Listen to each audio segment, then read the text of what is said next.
Our food and wine columnist, Shiva Reddy, is back, and today she's cracking open the story behind oysters. Do we crack open an oyster? Do we shuck? You're shucking open the story. Hi there, Shiva. Hi, how are you? I'm doing very, very well. Oysters. Yes. I haven't had oysters for so long. When does oyster season, officially begin? And that's the bonkers part. We're actually in it right now. Oh. Yeah, I know, right? That's what I said too. Because whenever I think about the summertime, it's oysters for me. That's what I want with some champagne or cocktail. But it turns out here on the West Coast, it's October until May. And so I got a chance to speak with Lindy Taylor of Fanny Bay Oysters, and she's telling me all about why winter and spring are the best time to eat oysters, starting off with the early winter. The oysters have finished spawning. They've consumed all this algae. They've been filter feeding throughout the last kind of bits of summer and fall when there's still sunlight producing a lot of algae in the bays. So they'll really, really fatten up. And then the water temperature drops and it gets really cold. So then they have almost go into like a hibernative mode during those winter months where they're not eating a lot, but they are actively just filtering water. So you'll get this really fat little oyster, and it's just the most perfect time is really early winter. And then coming into spring is another great time because the sun has come back up to the northern hemisphere. Algae production is starting all over again, and they're opening up and feeding again. Wow. Right? Yeah. And so I didn't realize that you get that plump, beautiful meatiness and that concentration during this time. And then you can totally have oysters during spawning season. The only difference is that they're going to be a little bit creamier. I see. Right? Well, I like this idea of sort of the semi-hibernating oyster. No, I'm not eating. I'm just filtering So away. nice. Here we go. Right? Just plumping up here. Now, there are so many different types of oysters. I know East Coast, West Coast, U.S., Canada. Where do we even begin? I think that's it. That's where we do it. East Coast and West Coast, what does that even mean? It's so overwhelming. So when I think about oysters, East Coast comes to mind. These are smooth, large cups. They have a firm meat. They're kind of savory and briny, yet crisp.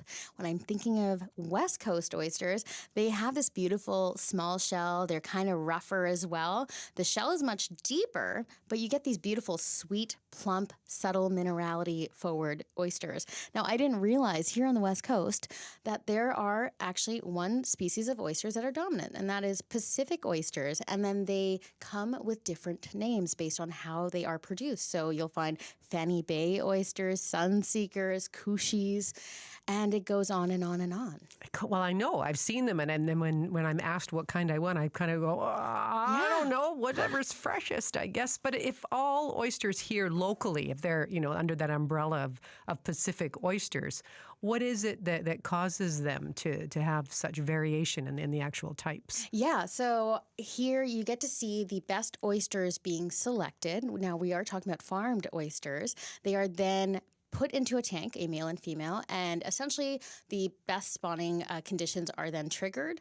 You kind of introduce this fine layer of crushed oysters then, which traditionally oysters kind of cluster and clump together. You'll find them more on shorelines, but here they actually clump to an individual grain of sand essentially, which is that little oyster shell that was crushed. And then once it gets to kind of this pinpoint size, somebody like Fanny Bay Oysters would then move them indoors into a sand bed. They're fed algae, and they're protected from predators like crabs who love oysters, apparently. Had no idea. Love that for them. And then they're moved back into the bay. They settle into this floating upwell nursery baskets or onto rafts. Here they have a paddle wheel that kind of pushes that water underneath the baskets, giving constant water and algae flow. And then when they get a little bit larger, this is where we get excited. We have them moved into the nursery and then settling into a floating pouch. And then here they're either split onto the beach where we get to see that Fanny Bay style, or they're kept into a different pouch with a different density, and that's when they turn into a Sunseeker style. Wow, there's always this conversation about wild versus farmed in the realm of seafood. Does this same conversation apply to oysters? No, and that's the other thing, because in my mind, farmed, not that great. But here it actually is very important because farmed means very regulated, and that's what we want when it comes to oysters.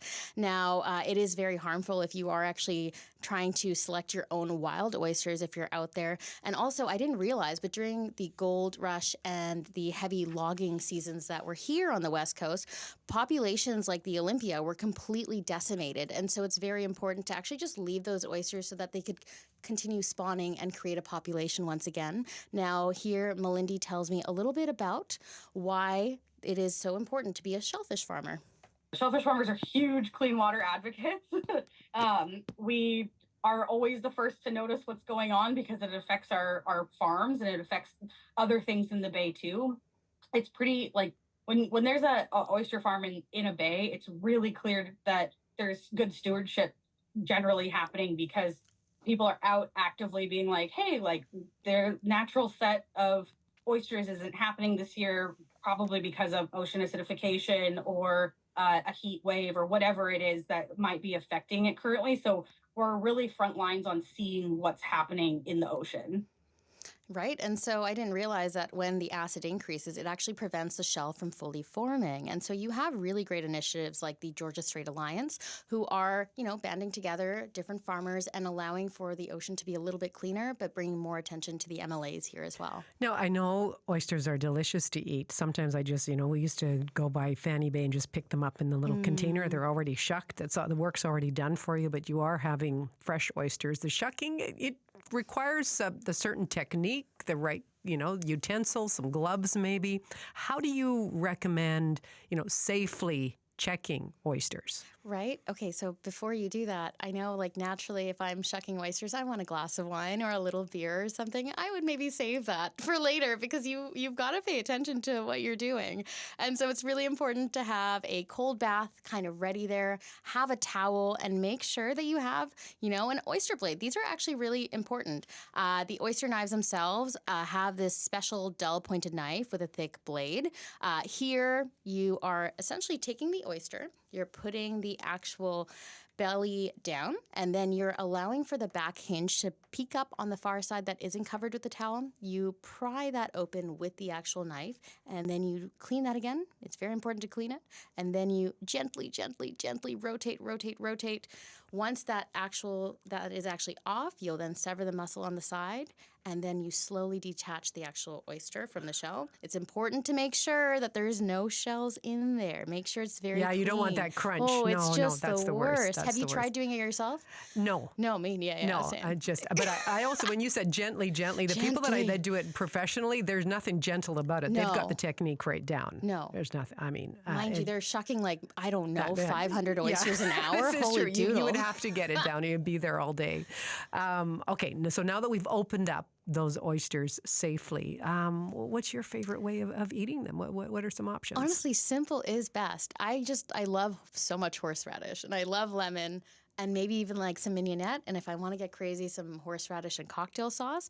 But my favorite in the city, I had it recently, and it just blew my mind because I never liked baked oysters before. I didn't like baked oyster Rockefeller just because, sometimes it's just overbaked and then it's kind of gamey. Yes. But I actually, the L'Abattoir had this black truffle and then a little garlic sauce on it that was baked. How about yourself? How do you like them? I could even pan fry in crackers. I just smash up some crackers and put them in an egg wash with the crackers and just nice and little bit of crunch on the outside. I do like that too. But I'll eat them with the mignonette too. The horseradish I like too. Thank you, Shiva. Thank you, Gloria. Cheers to you. Likewise. That is Shiva Reddy. She's our guide to the world of food and wine. She's here every Monday around this time. She's a sommelier on the Michelin-starred team at Burdock & Co.